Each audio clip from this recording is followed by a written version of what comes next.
एक राजा ने अपने सैनिकों को सड़क के बीच में एक बड़ी चट्टान रखने के लिए कहा। चट्टान को बीच सड़क में रखवाकर राजा ने अपने सैनिकों से छुपकर उस चट्टान पर नजर रखने के लिए कहा कि देखना उस चट्टान को रास्ते से कौन हटाता है। लोग उस जगह पर आते रहे और जाते रहे, लेकिन किसी ने भी उस चट्टान को रास्ते से हटाने की कोशिश नहीं की।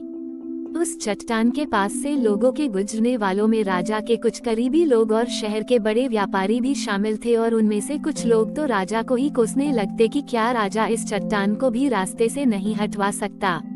लेकिन किसी ने भी उस चट्टान को रास्ते से हटाने का प्रयास नहीं किया। ऐसा काफी दिनों तक चलता रहा। एक दिन एक किसान अपनी सब्जियों के साथ उधर से गुजर रहा था। उसने चट्टान को रास्ते में पड़े देखा और सोचा कि सबको इस चट्टान की वजह से कितनी तकलीफ हो रही है। उसने अपनी मजबूत लाठी से उस चट्टान को एक तरफ धकेलने की कोशिश शुरू कर दी। काफी कोशिश के बाद वो उसे सड़क से हटाने में कामयाब हो गया।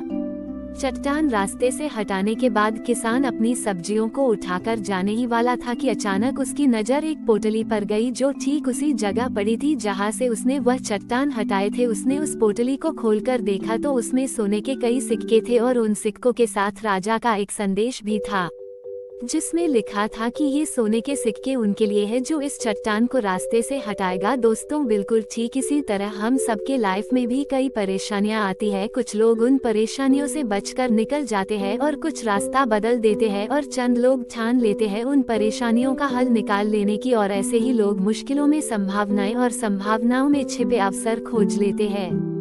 मजबूत इरादे और नेक दिल के साथ किए गए कोशिशों के परिणाम हमेशा ही अच्छे आते हैं। इसलिए जीवन के परेशानियों से घबराओ मत, बल्कि उन परेशानियों को हल करने की कोशिश करते हुए जीवन सफर में आगे बढ़ते रहो।